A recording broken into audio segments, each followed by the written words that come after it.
شروع کرو۔ اعوذ باللہ من الشیطان الرجیم، بسم اللہ الرحمن الرحیم، الحمدللہ کما هو اہل والصلاة والسلام علی محمد وعلی طیبین الطاہرین، اللہم وفقنا وجمیع المشتغلین للعلم والعمل الصالح۔ درس قرآن بسلسلہ انس قرآن اور فہم قرآن، سورہ دہر کا سلسلہ جاری تھا، جس میں 2 دروس ہو چکے ہیں۔ پہلا درس جو ہے وہ 2 آیات کا پیغام تھا، دوسرا درس جو تھا وہ 3 آیات کا پیغام تھا۔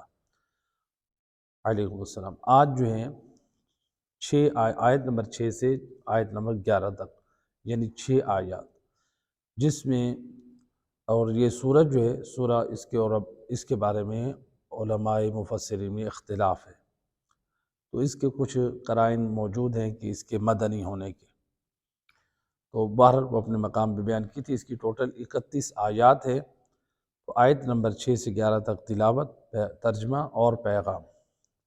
بسم اللہ الرحمن الرحیم، عینا یشرب بها عباد اللہ یفجرونها تفجیرا،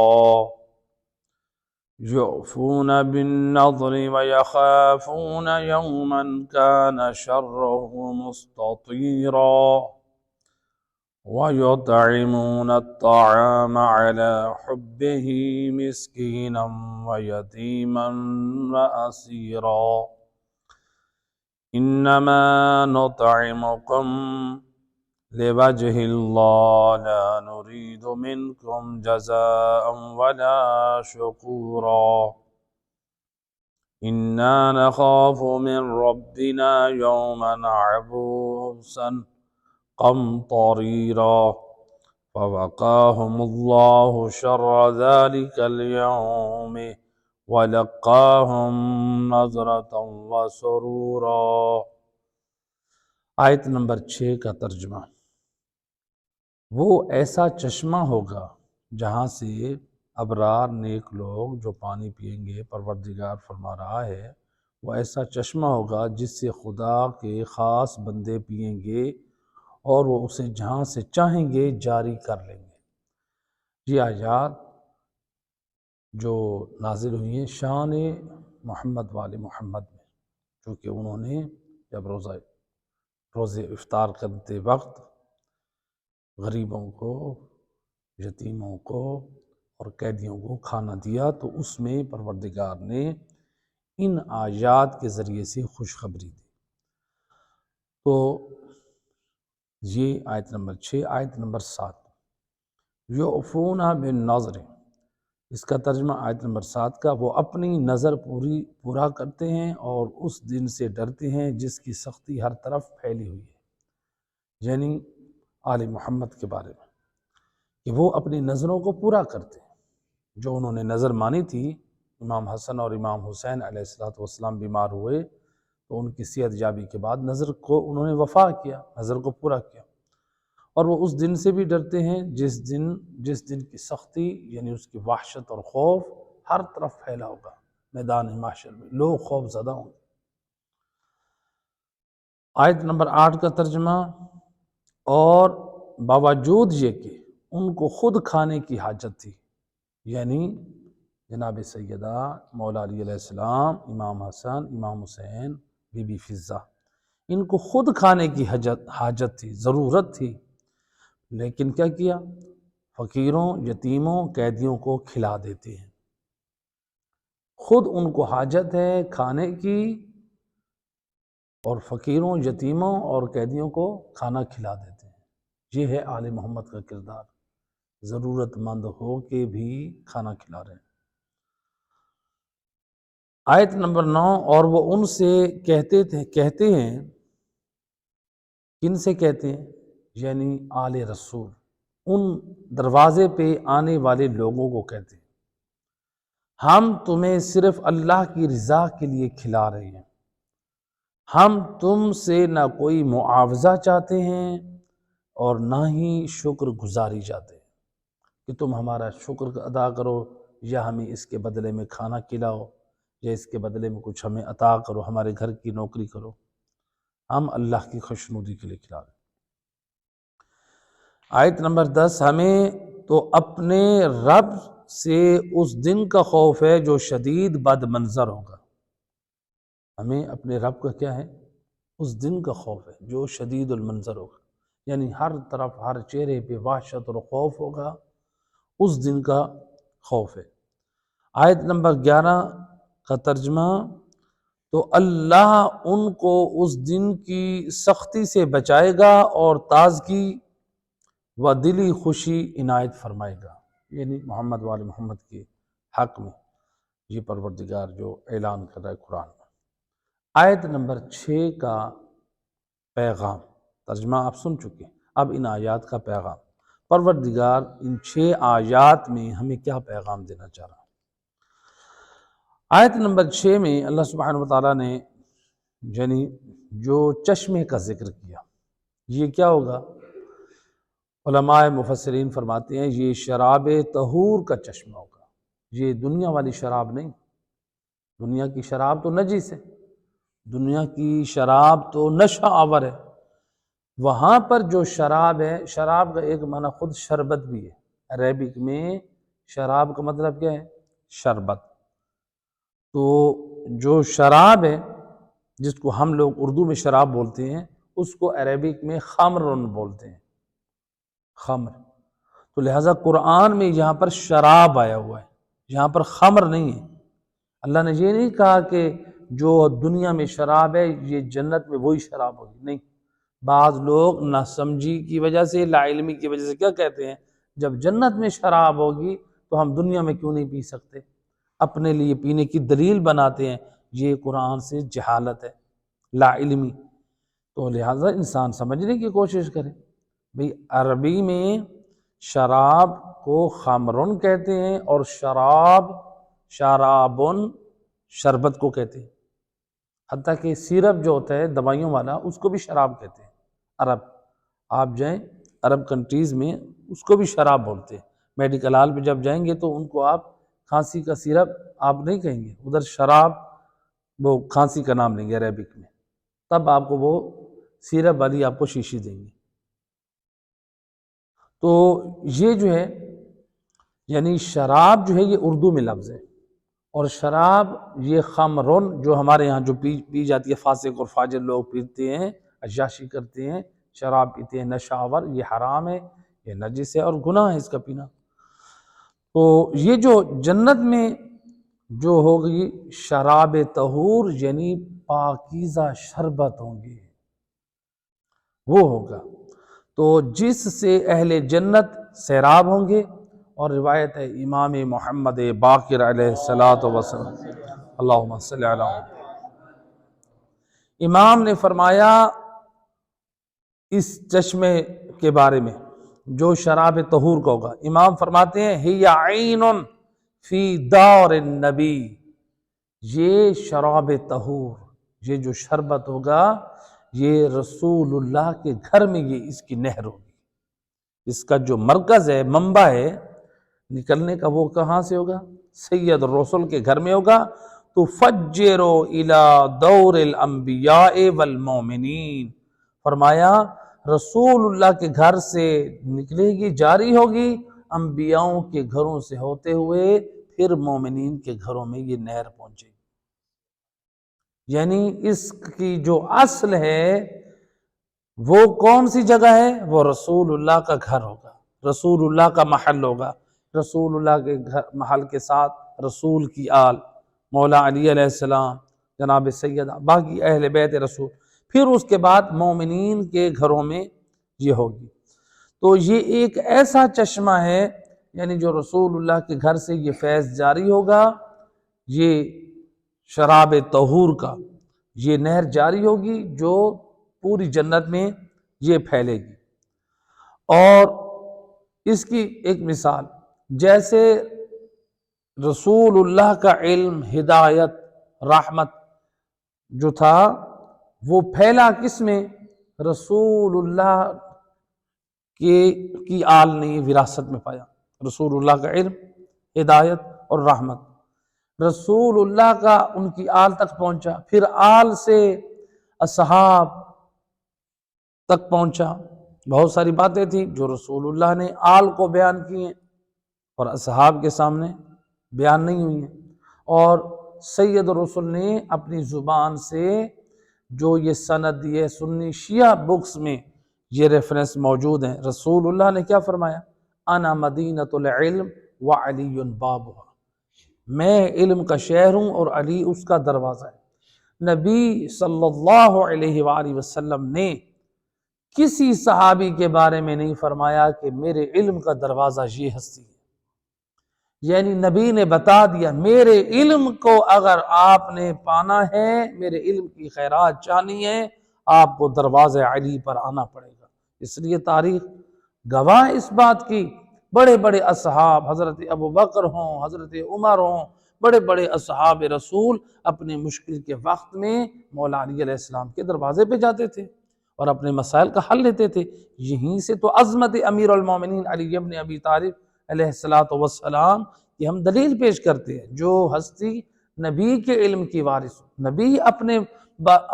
نبی بتا رہے ہیں کہ میرے بعد اگر میرے علم کا یعنی دروازہ رسول اللہ نے بتا دیا میرے علم کا دروازہ ہے تو وہ علی ہے، یعنی اگر میرے بعد آپ نے میرا علم لینا ہو تو کسی دروازے پہ نہ جانا سوائے دروازے علی کے۔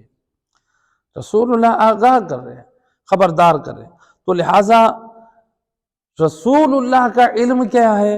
رسول اللہ کا علم نبی کی آل کے ذریعے سے پوری کائنات میں پھیلا، اسی طرح سے وہ شراب طہور بھی جنت میں نبی کے گھر سے نہر جاری ہوگی، امام فرماتے ہیں، جو انبیاءوں کے گھروں سے ہوتے ہوئے پھر مومنین کے گھروں میں پہنچے گی۔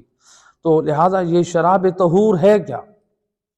شراب طہور جو پلائی جائے گی، تو جس کے بارے میں علماء فرماتے ہیں یہ شراب طہور جیسے انسان قیامت کے میدان سے فارغ ہوگا حساب و کتاب سے، اب وہ اس کی کتنی ذہن میں الجھنیں ہوں گی، کتنی آزمائش سے وہ گزرا ہوگا میدان محشر میں، کتنی خوف اور کتنی مصیبت کے مرحلے سے وہ گزرا ہوگا۔ جب یہاں سے یہ گزرے گا اور جنت میں یہ پہلا قدم رکھے گا تو اس کو سب سے پہلے شراب طہور پلائی جائے گی۔ جب اس کو شراب طہور پلائی جائے گی، شربت کے وہ جام شربت پلائے جائیں گے، تو جس سے کیا ہوگا، اس کے جو غم میں آزمائشیں ہیں، جو پریشانیاں ہیں، وہ ساری اس پاکیزہ شربت کی وجہ سے اس کے دماغ سے صاف ہو جائیں گے، یعنی یہ ایک مطمئن اور خوشحال اور خوشگوار مزاج کے ساتھ جنت میں یہ ہوگا۔ تو یہ تھا آیت مجیدہ آیت نمبر 6 سے جو ہمارے لیے ایک پیغام ہے کہ جس میں اللہ سبحانہ وتعالیٰ نے شراب طہور کا ذکر کیا۔ آیت نمبر 7، اس آیت کے حقیقی مصداق بھی آل رسول ہیں، جنہوں نے 3 دن روزہ رکھا اور منت کو پورا کیا، تو پانی کے علاوہ کوئی چیز نہ تھی جس سے انہوں نے آل رسول نے افطار کیا ہو، اور ان ہستیوں کے دلوں میں اللہ کا خوف اور قیامت کا خوف۔ اب یہ جو ان ہستیوں کے دلوں میں قیامت کا خوف ہے، جو آیت مجیدہ ہے کہ ان ہستیوں کا دل خوف خدا اور خوف قیامت سے مالا مال ہے، جو آیت مجیدہ سے ہم نے یہ جو پیغام ملا، یہ خوف خدا بھی رکھتے ہیں اور قیامت کا بھی خوف رکھتے ہیں۔ اب یہاں پر سوال یہ ہے کہ خوف قیامت سے مراد کیا ہے؟ بھئی یہ ہستیاں، حالانکہ یہ ہستیاں تو وہ ہیں جو اللہ کی رضا کے لیے کھانا کھلاتے ہیں، چاہتے تو اللہ کی رضا ہیں، آل محمد کی نگاہ میں اللہ کی رضا، تو پھر ان کے دل میں قیامت کا خوف کیسا ہے؟ ایسے ہے کہ نہیں؟ بھئی میں اور آپ خوف زدہ ہوں قیامت کے بارے میں، ہم لوگ کیا کریں گے؟ گناہوں سے بچیں گے، قیامت والے دن ہمیں عذاب کے فرشتے پکڑ کر لے جائیں گے، جیسا کہ قرآن کی آیات ہے کہ یعرف المجرمون بسیماہم، گنہگار لوگوں کے چہرے پہچانے جائیں گے ان کی برائیوں کی وجہ سے، فیوخذ بالنواصی والاقدام، ان کے سر کے آگے والے بالوں کو اور پاؤں سے پکڑ کر فرشتے ان کو گھسیٹیں گے۔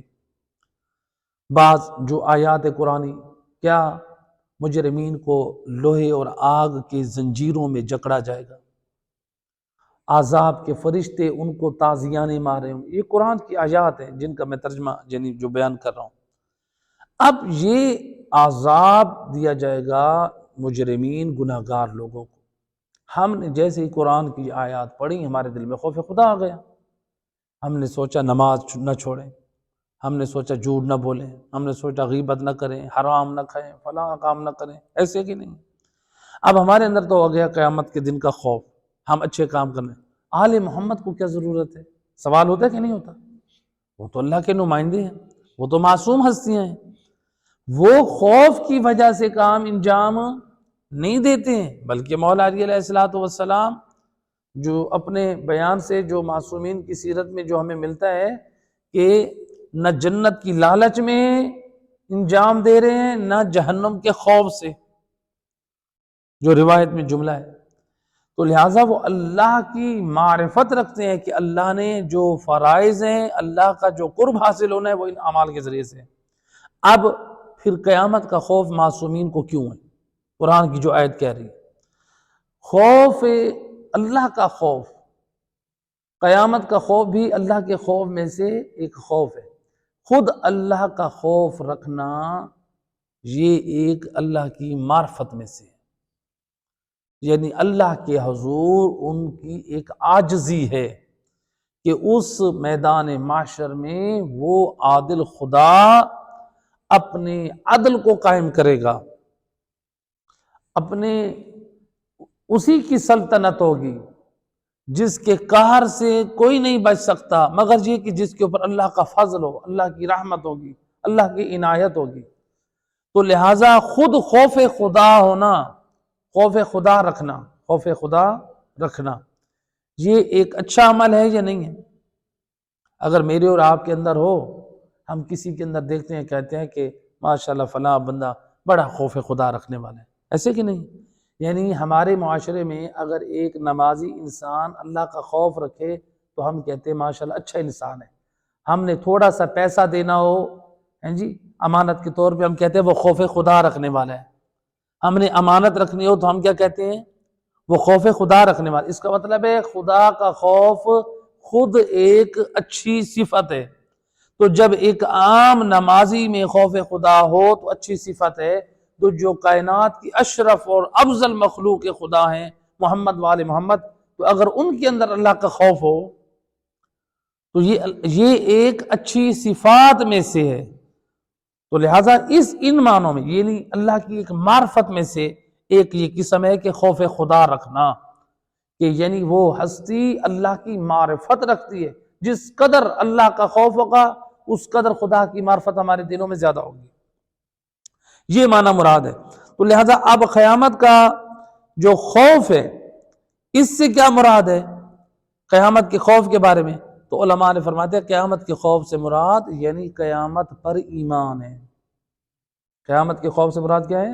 قیامت پر ایمان ہے، یعنی جو ایمان محمد وآل محمد کا قیامت پر ہے۔ اور ظاہری بات ہے ہمیں قرآن کو جو صحیح معنوں میں سمجھایا ہے اور قیامت کے دن کا جو منظر اور قیامت کے دن کو جس طرح سے محمد وآل محمد نے اپنی تعلیمات میں پیش کی ہے ہمیں کسی اور نے سمجھائی نہیں۔ تو لہٰذا قرآن میں آیات کی تفسیر بھی محمد وآل محمد نے ہمیں سمجھائی، اور قرآن کے علاوہ وارثان قرآن نے بھی ہمیں قیامت کے بارے میں آگاہی عطا فرمائی۔ تو یعنی جس طرح سے ان کا قیامت پر ایمان ہے ہمارا نہیں ہے، بلکہ ہم تو خود محمد وآل محمد کی زبان پر ایمان لا کر ہم قیامت پر ایمان رکھے ہوئے، یا قرآن پڑھ کر سمجھ کر محمد وآل محمد کی تفاسیر سے ہم نے قیامت پر ایمان رکھا ہے۔ تو لہٰذا ہمیں قیامت پر ایمان کی ہدایت کرنے والے بھی وارثان قرآن محمد وآل محمد ہیں۔ تو یہ معنی مراد ہے، یعنی اس کی طرف اشارہ تھا۔ یہ تھی آیت نمبر 7۔ آیت نمبر 8 قرآن کی آیت مجیدہ ہمیں کیا پیغام دے رہی ہے؟ کھانا کھلانا۔ محمد وآل محمد علیہ السلام نے کیا کیا؟ اپنے دروازے پہ آئے ہوئے لوگوں کو کھانا کھلایا۔ تو آل محمد نے صرف کھانا نہیں کھلایا ہے ایک ہوتا ہے کھانا کھلانا، مثلا بعض لوگ کہہ سکتے ہیں کھانا تو ہم بھی کھلاتے ہیں، یہ کون سی عظمت کی بات ہے، ہمارے گھر کوئی آ جائے تو ہم بھی کھانا کھلا دیتے ہیں۔ لوگ ہوتے ہیں کہتے ہیں کہ نہیں کہتے؟ وعلیکم السلام۔ کھانا ہم کھلا دیتے ہیں، کھانا آل محمد نے صرف کھانا نہیں کھلایا بلکہ محمد و آل محمد نے یعنی آل رسول نے یہاں پر یہ جو کھانا کھلایا ہے وہ جو ہے اپنی ضرورت اور احتیاج کے وقت اپنی بھوک کو قربان کر کے ضرورت مندوں کو کھانا کھلایا۔ یہ سب سے بڑا کمال ہے۔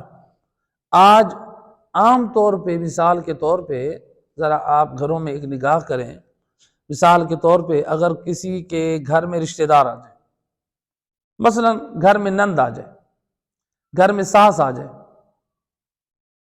تو خاتون شوہر کو کیا کہتی ہے عام طور پہ؟ مثال کے طور پہ سارا اپنی بہنوں اور بھائی ماں پہ اپنا رشتہ داروں پہ لٹا رہا ہے۔ عام طور پہ یہ سننے میں آتا ہے، اپنی بہنوں پہ، اپنی ماں پہ، اپنے فلاں پہ، ان پہ لٹا رہا ہے۔ تو یہ جملہ ہوتا ہے نا، یعنی حالانکہ گھر میں ان کو کھانے کے لیے بھی مل رہا ہے، لیکن اگر گھر کا وہ فرد اپنی بہن، اپنی ماں، اپنے بھائیوں یا رشتہ داروں پہ خرچ کرتا ہے تو بیوی سے وہ بھی برداشت نہیں ہے۔ آل رسول نے یہ کام نہیں کیا، آل رسول نے اس سے بھی بڑا کام کیا۔ گھر میں اپنے لیے کھانے کے لیے جو تھا وہ صرف اپنے لیے تھا، آل رسول نے وہ سارا کچھ قربان کر دیا باہر والوں کے لیے۔ یہ اس قدر یہ بہت بڑی قربانی ہے، یہ بہت بڑی عظمت کا پہلو ہے کہ ہم اپنے بچوں کے ساتھ بیٹھے ہوں، کھانا کھا رہے ہوں دسترخوان پہ اور دروازے پہ سائل آ جائے، اور ہماری کیا کیفیت ہوگی؟ عام طور پہ لوگ گھروں میں کیا کرتے ہیں، جو سننے میں آتا ہے، کوئی چیز کھا رہے ہیں تو کیا ہے، کوئی مہمان آ گئے جلدی سے اس کو چھپا دیں، یعنی رزق خدا کم پڑ جائے گا۔ ہو سکتا ہے مہمان کے شریک ہونے سے اللہ اس میں برکت ڈال دے، یہ بھی تو ہے، پروردگار اس میں برکت ڈال دیتا ہے۔ ہم نے یہی ہے، ہو سکتا ہے اللہ نے اس کا رزق رکھا ہو، بہرحال ہم اپنے بخل کی وجہ سے یعنی ان برکتوں سے محروم ہو رہے ہیں۔ حقیقت میں بخل کر کے ہم برکت سے محروم ہو رہے ہیں، ہم وہ چیز بچا نہیں رہے، ہم برکت سے محروم ہو رہے ہیں۔ تو لہٰذا کھانا کھلانا یعنی اس کے لیے اللہ کی رضا کے لیے، تو محمد و آل محمد نے جو کھانا کھلایا ہے وہ اللہ کی رضا کے لیے کھلایا ہے، کسی لالچ کے لیے نہیں کھلایا۔ آج ذرا ہم اپنی اصلاح کریں، ہم کسی کو عام طور پہ لوگ کھانا کھلاتے ہیں، کس کے لیے کھلاتے ہیں؟ آج ہم نے فلاں کی دعوت کرنی ہے، میں نے اس سے مطلب اپنا نکلوانا ہے، لوگ کرتے ہیں نا۔ آج فلاں افسر کی ہم نے دعوت رکھنی ہے، اس سے ہم نے اپنے بچے کی وہ سفارش کرانی ہے، ہم نے فلاں کی کرنی ہے، دعوت کرنی ہے، ہم نے فلاں مطلب ان سے حاصل کرنا ہے۔ اس کا مطلب ہے ہم اللہ کی رضا کے لیے دعوت نہیں کر رہے، ہم دنیا کے مطلب کے، اس کو کہتے ہیں لالچ۔ یہ اللہ کے لیے نہیں ہے، یہ دنیاوی غرض کے لیے، اور اس دعوت کا کوئی ثواب بھی نہیں، کیونکہ ہم تو دنیا کے مفاد حاصل کر رہے ہیں۔ اللہ کی رضا کے لیے کریں، آپ دال کے ساتھ روٹی کھلا لیں، آپ کے لیے کس قدر عظیم ثواب رکھتا ہے یہ کھانا بنسبت اس کے کہ آپ مرغن غذائیں کھلائیں، آپ بہت اعلیٰ ڈشز بنا کر ان کے سامنے پیش کریں، لیکن وہاں پر رضا کون سی ہو؟ خوشنودی خدا نہ ہو بلکہ لوگوں کی خوشنودی ہو، دنیاوی مفاد حاصل کرنا ہو، تو اس کا کوئی ثواب نہیں ہے۔ تو آپ اگر صرف دال کھلا رہے ہیں، دال روٹی یا صرف چائے خوشنودی خدا کے لیے، اس کا ایک اجر اور ثواب ہے۔ تو جو عمل کریں بغیر غرض یعنی بغیر دنیاوی لالچ اور ہوس کے، بغیر دنیاوی مفاد کے، انسان اللہ کی خوشنودی کے لیے، ثواب کے لیے، اس کے لیے انسان عمل کو انجام دے۔ اور لہٰذا اس لیے یہاں پہ اللہ سبحانہ وتعالیٰ نے قرآن مجید میں جو اشارہ فرمایا تھا، کیا ایک مقام پہ ارشاد فرمایا، سورہ آل عمران آیت نمبر 92، لن تنالوا البر حتى تنفقوا مما تحبون، تم ہرگز نیکوکاری کو نہ پہنچو گے جب تک تم اس میں سے خرچ نہ کرو جسے تم دوست رکھتے ہو۔ اللہ فرماتا ہے تم نیکوکاری کو پہنچو گے نا، نیک اچھائی اور نیکی کو تب پاؤ گے، اس کو خرچ کرو جس کو تم دوست رکھتے ہو۔ مہمان آ گئے تو ہم نے فوراً چھپا لیا، اور جو ہمیں گھر میں بچ گئے مثال کے طور پہ اب کھانے کے قابل نہیں ہے، وہ ہم جو ہے اس کو ہم دے رہے ہیں، عطا کریں۔ ہاں ایک مرتبہ یہ ہے کہ آپ کے گھر میں اس کو کوئی مکس نہ کرے۔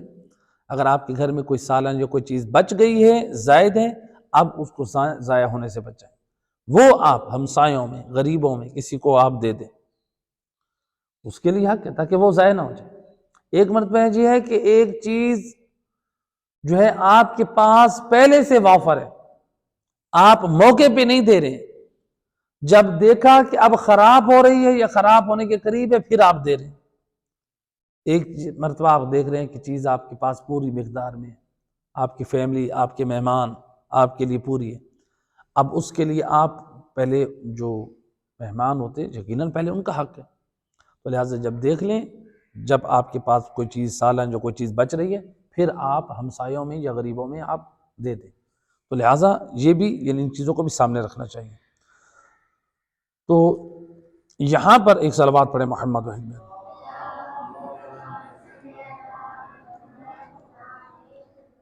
تو لہٰذا آیت نمبر 8 میں اللہ سبحانہ وتعالیٰ نے جو ذکر کیا وہ کتنے افراد کا ذکر تھا؟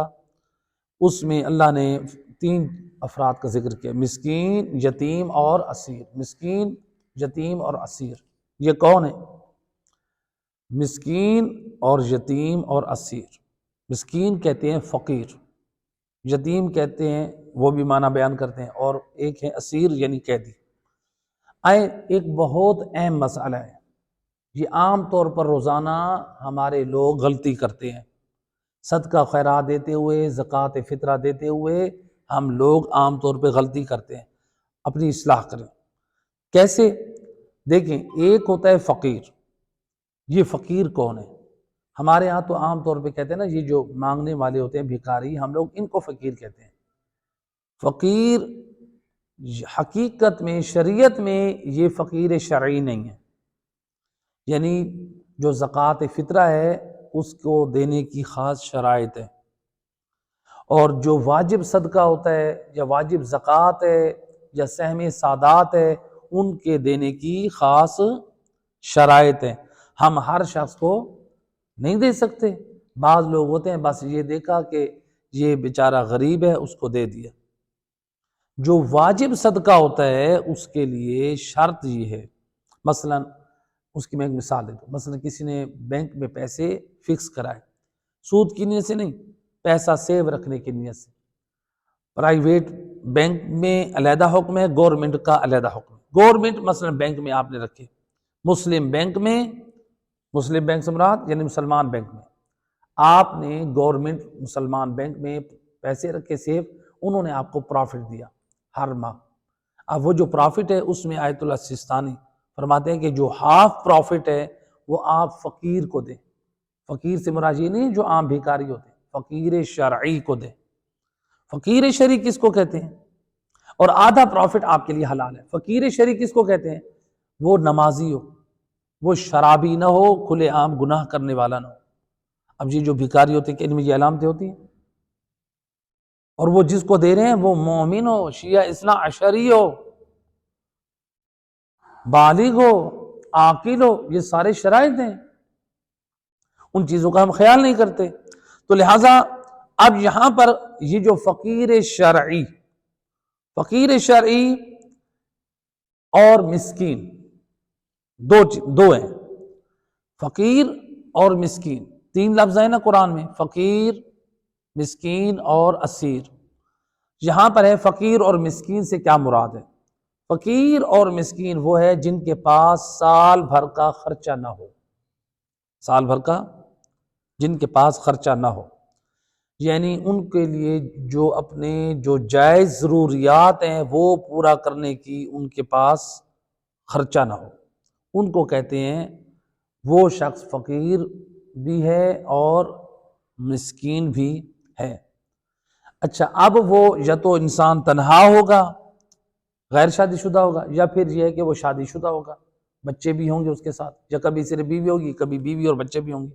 تو یعنی جو اپنے سال کے اخراجات نہ رکھتا ہو یا اپنی بیوی اور بچوں کی سال کے اخراجات نہ رکھتا ہو، تو وہ جو ہے فقیر شرعی کہلاتا ہے۔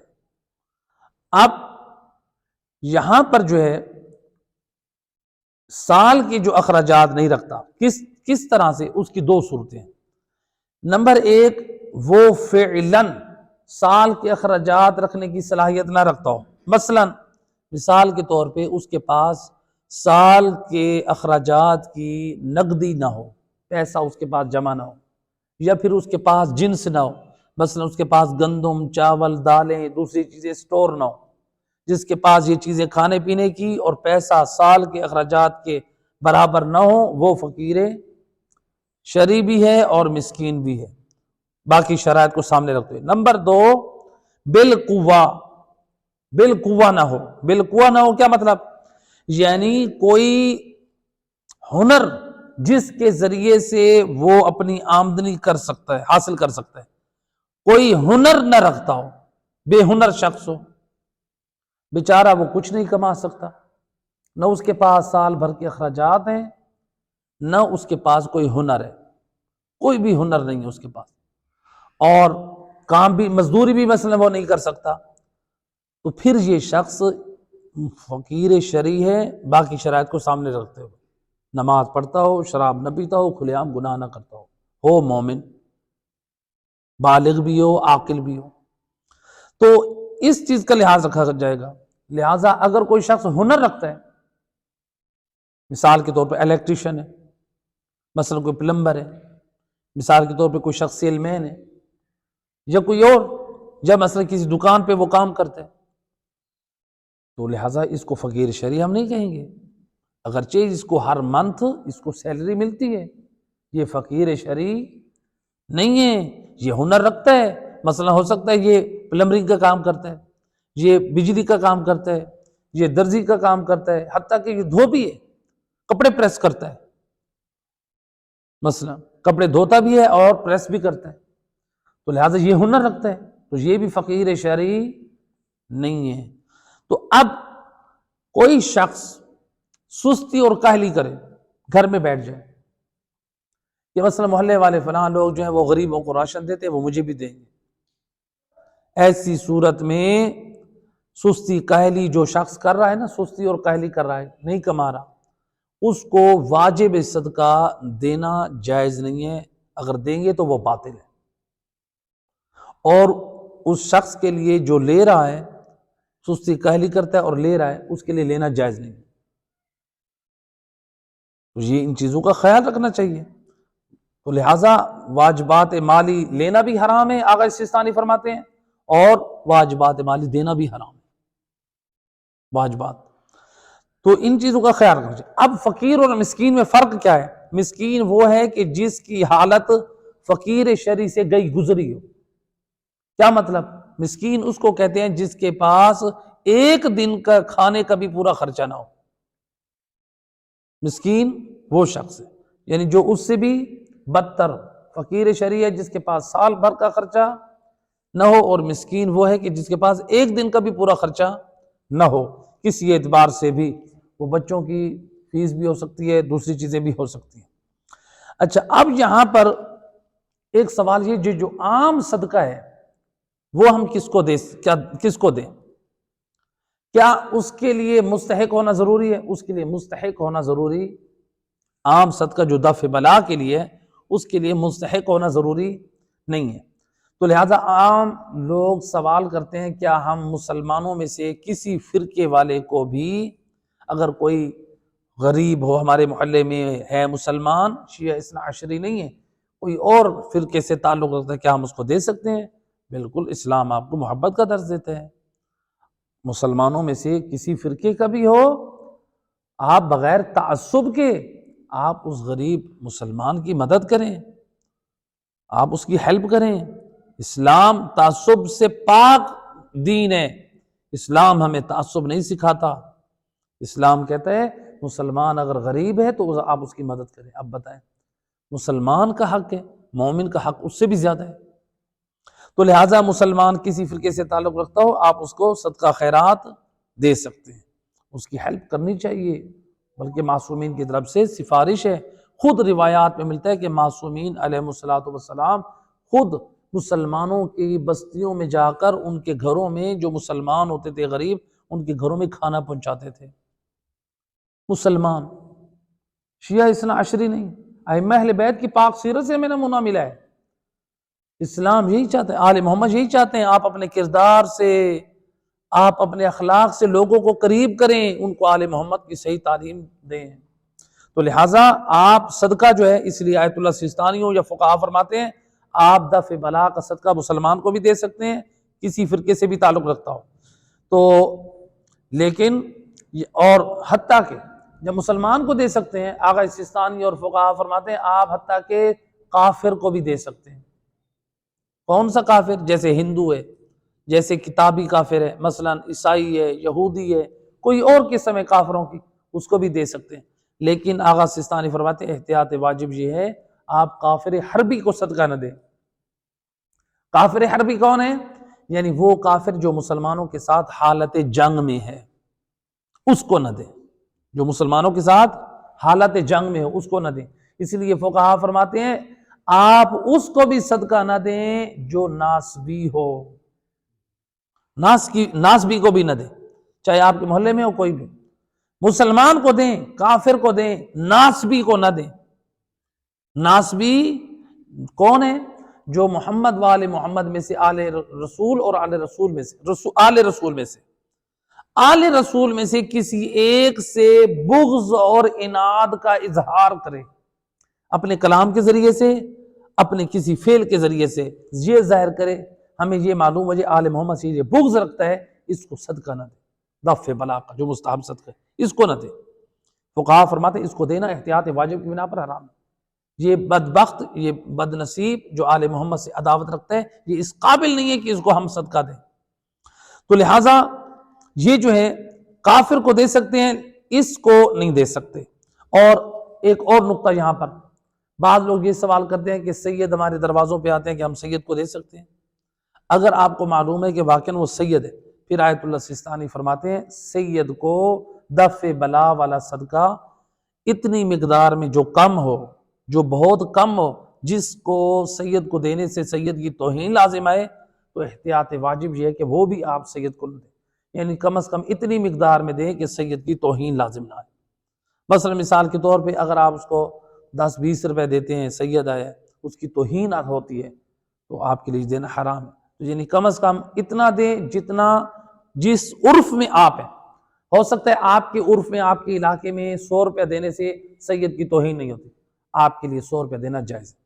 لیکن ہو سکتا ہے کہ کسی اور علاقے میں، کسی اور کنٹری میں وہ انسان 100 روپے پاکستانی نکال کے دے۔ مثال کے طور پہ امریکہ میں کوئی شخص ہے اور وہاں پہ وہ 100 روپے کا نوٹ نکال کر دیتا ہے کسی سید زادی کو، اب وہاں پر ایک تو 100 روپے کی ویلیو نہیں ہے، وہ کرنسی چینج کروانے جائے، اور وہاں پر یہ سید زادی کی توہین سمجھی جائے گی۔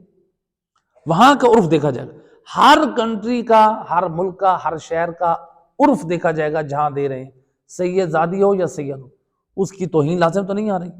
تو اگر توہین لازم آ رہی ہے تو احتیاط واجب بنا پر جائز نہیں ہے۔ تو لہٰذا مستحب صدقہ جو ہے آپ دفع بلا کے لیے مسلمانوں کو دے سکتے ہیں۔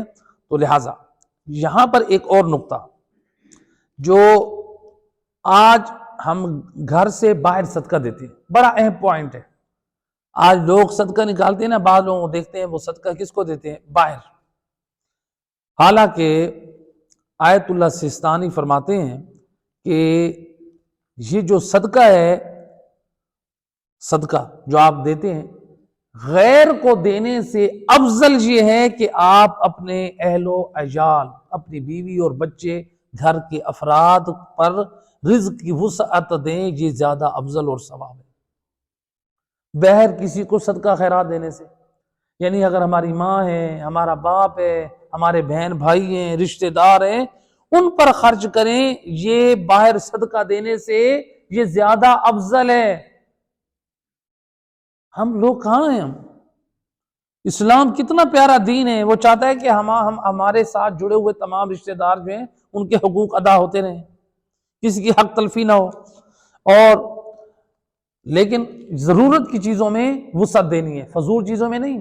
یعنی ایسا نہیں کہ ہم کہیں کہ آغا سیستانی نے کہا ہے کہ وسعت دیں، یہ افضل ہے صدقہ دینے سے۔ اب ہم اپنے بچوں کو مثلا وہ ان کو فضول چیزیں لے کر دے دیں، بچے نے کہا مجھے تاش لے کر دے دیں، ہم نے لے کر دے دی، حرام ہے، تاش کھیلنا بھی حرام ہے بغیر جوئے کے۔ بچے کو شطرنج لے کر دے دیں، بچے کو اور حرام چیزیں لے کر دے دیں، فضول چیزیں نہیں، ضرورت کی چیزیں جس سے بچے کے ایمان بھی خراب نہ ہو، بچے کا اخلاق بھی خراب نہ ہو، جو ضرورت چیزیں تقاضا کر رہی ہیں بچے کے لیے وہ چیزیں اس کو لے کر دیں، بچوں کو، بیوی کو، گھر والوں کو حلال چیزوں میں ان کی جو ہے وہ مدد کی جائے۔ اور پھر آگے سیستانی فرماتے ہیں کہ صدقہ قریبی رشتہ دار جو محتاج ہے اس کو دینا غیر کی نسبت افضل ہے۔ آپ کے رشتہ داروں میں جو قریبی ہیں ان میں جو محتاج ہیں ان کو صدقہ دینا افضل ہے غیر کو صدقہ دینے سے، لہٰذا ہم لوگ کہاں چلے جاتے ہیں۔ پھر اس کے بعد اچھا اب یہ جو قریبی رشتہ دار ہیں یہ کون ہوتے ہیں؟ قریبی رشتہ داروں میں اولاد آتی ہے، ماں باپ آتے ہیں۔ انسان سب سے پہلے اپنی اولاد کو بھول جاتا ہے، اولاد قریبی ہیں، لہذا اولاد ہے، ماں باپ ہیں، اور اسی طرح قریبی رشتہ داروں میں سے چچا ہے، قریبی رشتہ داروں میں سے پھپھو ہیں، قریبی رشتہ داروں میں سے ماموں ہیں، قریبی رشتہ داروں میں سے خالہ ہیں، یہ قریبی رشتہ دار ہیں۔ ان میں دیکھیں پہلے کوئی غریب ہیں، بہن بھائیوں میں، اولاد میں، رشتہ داروں میں کوئی ہے تو ان کو دیں، اگر نہیں ہے تو پھر آپ باہر دیں۔ تو لہٰذا ایک اور غلطی جو عام طور پہ غلطی ہوتی ہے اس کی اصلاح کریں۔ ہمارے یہاں ایک غلطی ہوتی ہے بہت، کیا؟ مثلا اگر کوئی بھیکاری بچہ ہے تو اس کو لوگ صدقہ دیتے ہیں۔ اچھا اگر کوئی روکتا ہے نا کہ آپ ان بچوں کو صدقہ نہ دیں، لوگ کہتے ہیں دیکھیں یہ کیسا ظلم کر رہے ہیں، یہ بچہ ہے بیچارہ معصوم ہے، مانگنے والا ہے، اس کو خالی نہ لوٹائیں، ایسے کہ نہیں ہے؟ کہتے کہ نہیں کہتے؟ بچے کو کیا صدقہ دے سکتے ہیں؟ آیت اللہ سیستانی اور ہمارے فقہا فرماتے ہیں آپ اگر بچوں کو دیتے ہیں نا، چھوٹے بچوں کو، مثلا 10 سال کا بچہ ہے، آپ اس کو صدقہ دیتے ہیں، آیت اللہ سیستانی فرماتے ہیں یہ آپ کا صدقہ شمار ہی نہیں ہوتا، آپ کا یہ صدقہ شمار نہیں ہے۔ بعض لوگ صدقے کی چیزیں گھروں میں تقسیم کرتے ہیں، بانٹتے کہ نہیں بانٹتے؟ عام لوگ کیا کرتے ہیں؟ صدقے کی چیز بانٹتے ہیں بچوں کو، وہ صدقہ شمار ہی نہیں ہوتا۔ صدقہ آپ دے رہے ہیں، آپ کار میں جا رہے ہیں، گاڑی میں جا رہے ہیں، بیٹھے ہیں، آپ آ گئے، بچہ آ گئے، بچی آ گئی جو نابالغ ہے، آپ نے صدقے کی نیت سے پیسے دیے، وہ صدقہ آپ کا شمار نہیں ہوگا، دفع بلا کے لیے نہیں ہے، کیونکہ صدقے کے لیے شرط یہ ہے صدقہ تب صحیح ہوگا جب وہ بالغ ہو، عاقل ہو، عقل مند ہو۔ پاگل انسان کو بھی آپ صدقہ نہیں دے سکتے، یہ بھی شرط ہے۔ بعض لوگ کہتے ہیں نا کہ چلو بھئی بالغ ہے، وہ جو ہے یہ بیچارہ پاگل ہے، پاگل کو بھی نہیں دے سکتے، اس کے ولی کو دیں، جو پاگل ہے اس کا ولی یعنی اس کا باپ دادا جو اس کا سرپرست ہے اس کو دیں، بچہ ہے اس کے سرپرست کو دیں۔ اور اسی لیے ہمارے فقہا فرماتے ہیں یہ جو عام پروفیشنل فقیر ہوتے ہیں مانگنے والے، ان کو اگر آپ دیتے ہیں، ان کی جو ہے وہ عادت بگڑ جاتی ہے تو آپ یہ ظلم میں ان کی مدد کر رہے ہیں، وہ گناہ کر رہے ہیں اور آپ ان کی مدد کر رہے، ہیلپ کر رہے ہیں، لہٰذا اس سے اجتناب کرنا چاہیے۔ بلکہ فقہا فرماتے ہیں کہ آپ ان کو نہ دیں تاکہ ان کی حوصلہ شکنی ہو اور وہ بھیک مانگنا بند کر دیں۔ آیت اللہ محمد علی فاضل لنکرانی اعلی اللہ مقام ہو، یعنی ان کے استفتاحات سوال کے جوابات میں انہوں نے فرمایا۔ تو لہٰذا صدقہ دینے کے لیے جو شرط ہے وہ بالغ ہو، غیر بالغ کو آپ نہیں دے سکتے۔ صلوات پڑھیں محمد و اہل بیت۔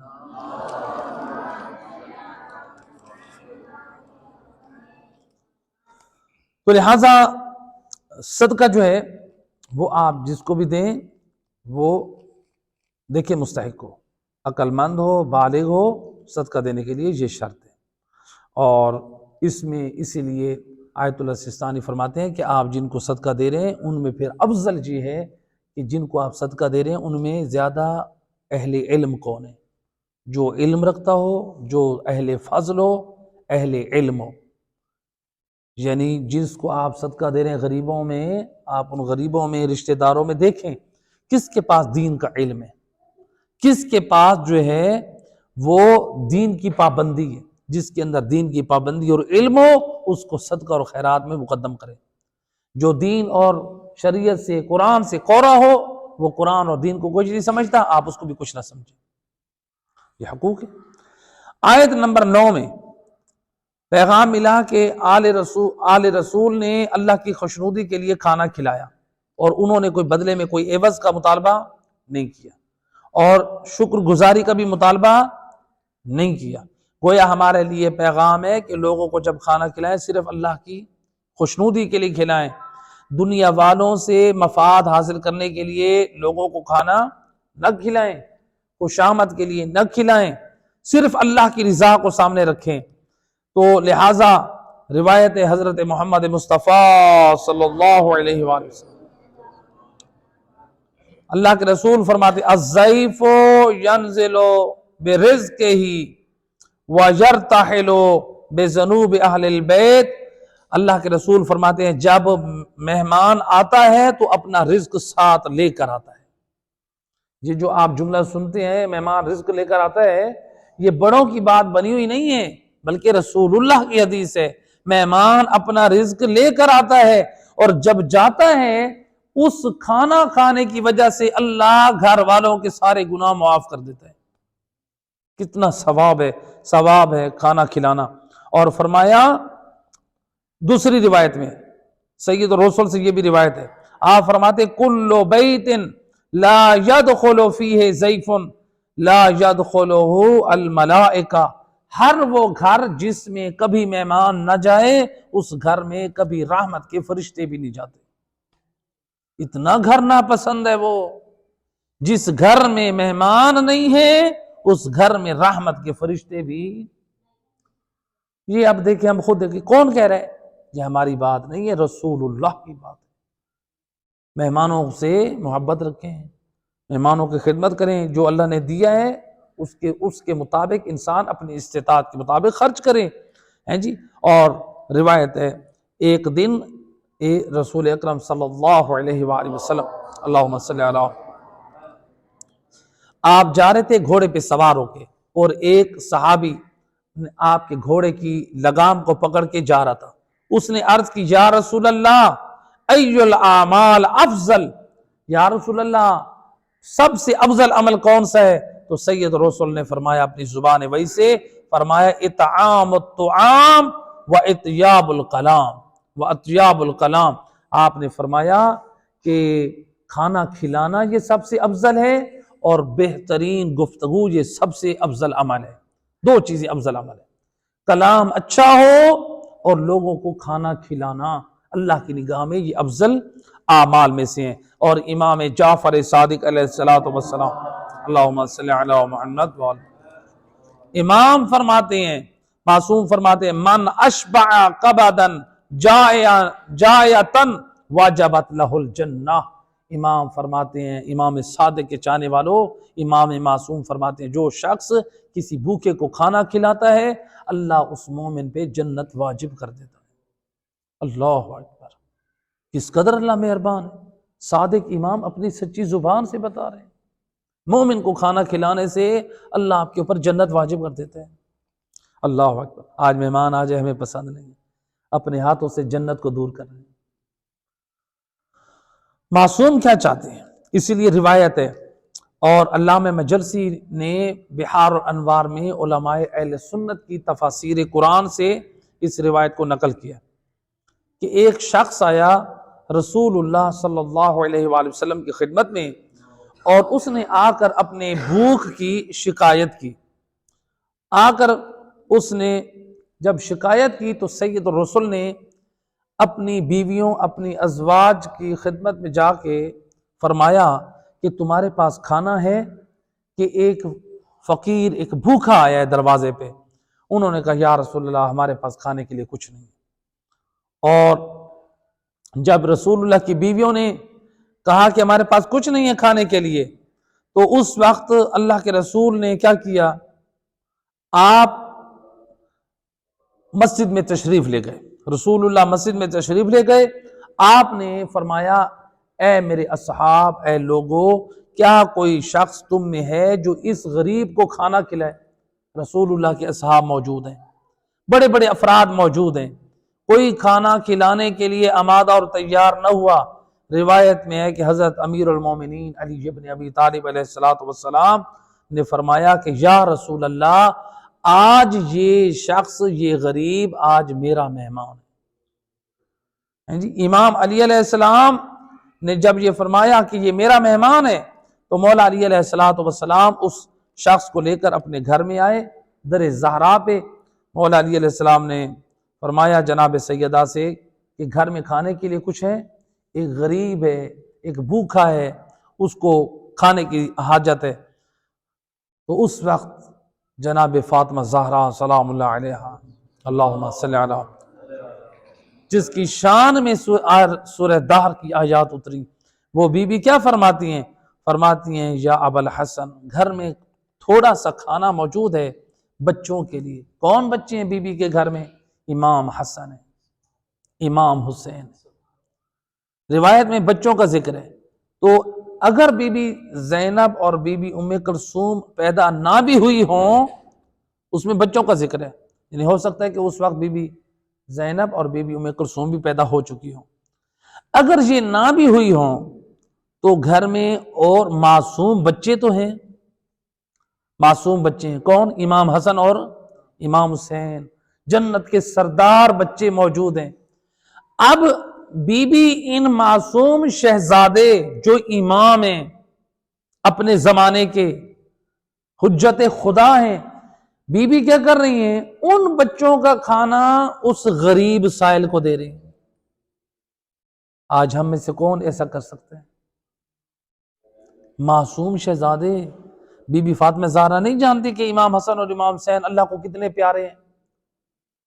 بی بی جانتی ہے نا، لیکن بی بی ان بچوں کی بھوک کو قربان کر رہی ہیں اس سائل پر، جانتی ہیں کہ میرا رب بھی راضی ہے اور حسن و حسین کی جو تربیت ہو رہی، حسن و حسین معصوم ہے، وہ بھی راضی ہیں، لہٰذا وہ کھانا پیش کر دیا گیا۔ اب رات کا وقت ہے، روایت کا جملہ ہے کہ مولا علی علیہ السلام نے کھانا مہمان کے سامنے رکھا، جب کھانا رکھا، کھانے لگے، مولا علی علیہ السلام نے چراغ بجھا دیا، وہ پرانے زمانے کا، یعنی جو چراغ لیمپ، آج آپ لیمپ بولتے ہیں، پرانے زمانے میں چراغ ہوتا تھا، تو مولا علی علیہ السلام نے اپنے زمانے کا لیمپ بجھا دیا، آف کر دیا۔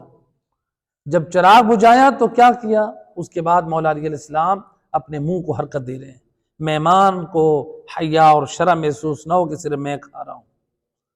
جب وہ کھانا کھا چکا، پیٹ بھر چکا، سیراب ہو گیا، پیٹ بھر گیا اس کا، تو اس کے بعد وہ مہمان رخصت ہوا، دعائیں دیتا ہوا۔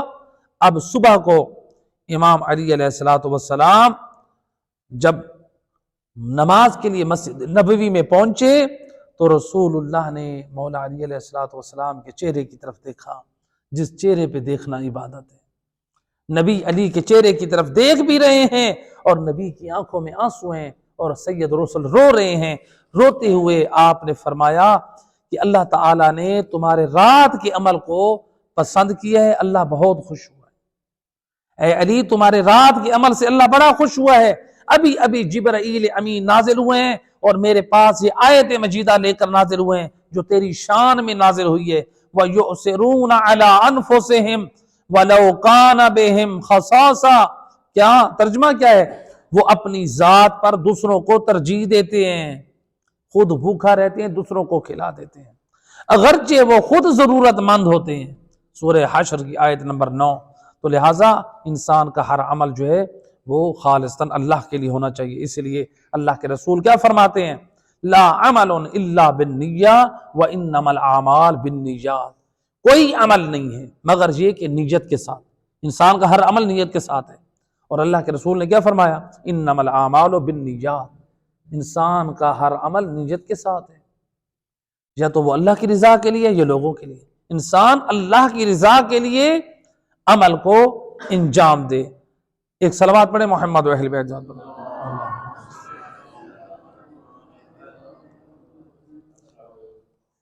وعلیکم السلام ورحمۃ اللہ۔ لہٰذا یہاں پر انسان کا عمل اللہ کی رضا کے لیے۔ تو یہاں پر روایت ہے امام جعفر صادق علیہ الصلوۃ والسلام، اللہم صلی علی امام علیہ السلام، کافی میں یہ روایت ہے، امام علیہ السلام نے حسین بن نعیم سے فرمایا اپنے بھائیوں سے محبت رکھتے ہو؟ تم اپنے بھائیوں سے محبت رکھتے ہو، مومن بھائیوں سے؟ اس نے عرض کی جی یبن رسول اللہ، جو مومن بھائی تنگ دست ہوتا ہے میں ان کی مدد کرتا ہوں، میں اپنے بھائیوں سے ان کی مدد کرتا ہوں۔ امام علیہ السلام نے فرمایا کیا تم جو تنگ دست مومن بھائی ہوتے ہیں ان کی مدد کرتے ہو؟ کہا جی میں ان کی مدد کرتا ہوں۔ آپ نے فرمایا ان سے محبت رکھنا ضروری ہے۔ کیا فرمایا؟ بھائیوں سے محبت رکھنا ضروری ہے۔ اس نے عرض کی مولا میں اکیلا کھانا کھانا پسند نہیں کرتا، مجھے عادت نہیں ہے میں اکیلا کھانا کھاؤں، میں جب بھی کھانا کھاتا ہوں 2 یا 3 مومنین میرے ساتھ کھانا کھاتے ہیں۔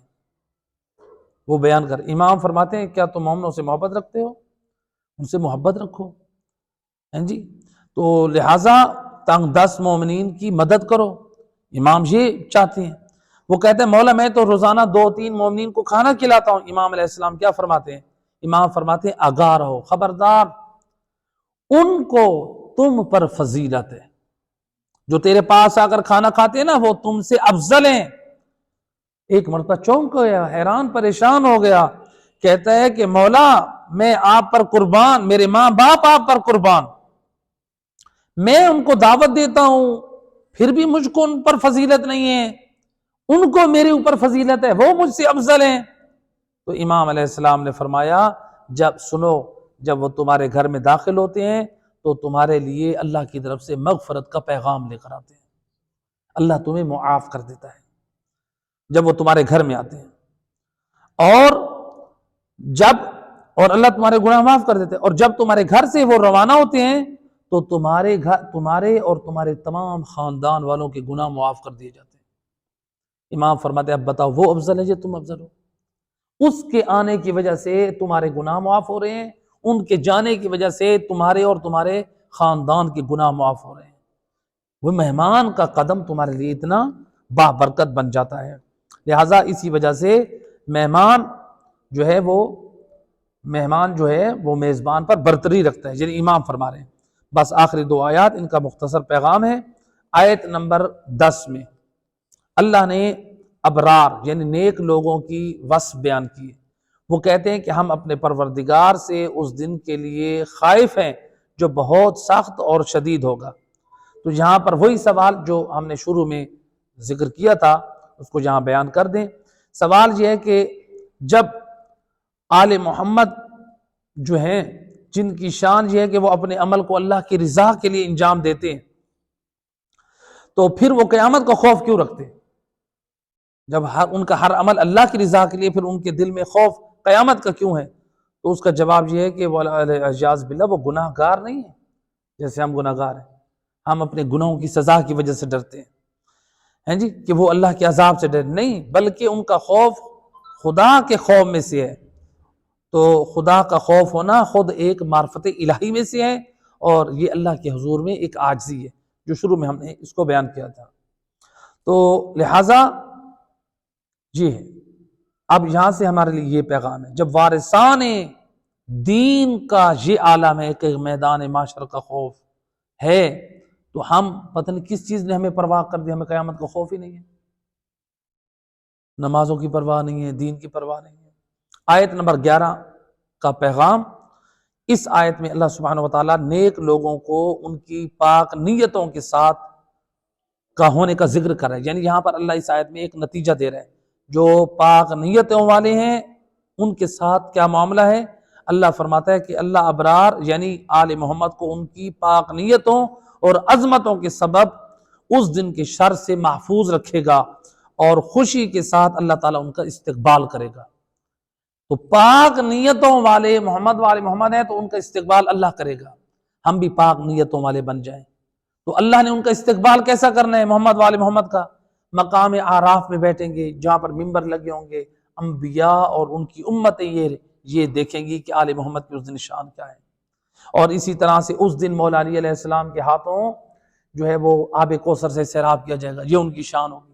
بی بی فاطمہ زہرا اور مولا علی علیہ السلام کے ہاتھوں شفاعت کی چٹھی دلوائی جائے گی، یہ ان کی شان ہوگی۔ لواء الحمد مولا علی علیہ السلام کے ہاتھ میں دیا جائے گا، یہ ان کی شان، یہ اللہ کی طرف سے استقبال ہوگا۔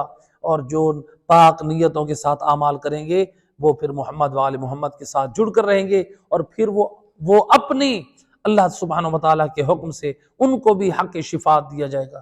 جو نیک اور صالح لوگ ہوں گے، اہل علم اور علماء ہوں گے، زاہد اور دیندار ہوں گے، آل محمد کے دین کے پیروکار ہوں گے، قرآن اور سنت پر عمل کرنے والے ہوں گے، وہ بھی پھر نیک اور صالح۔ جو دوسرے گناہگار ہوں گے پھر ان کا حق ان کی گردن پہ ہوگا، وہ ان کی شفاعت کریں گے۔